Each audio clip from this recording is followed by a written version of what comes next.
terkini di depan BRI Cijantung.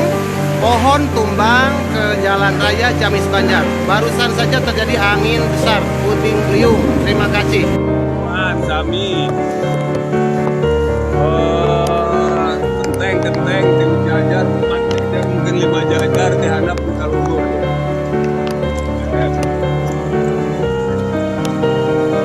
Ya rumah bapak ya rumah bapak.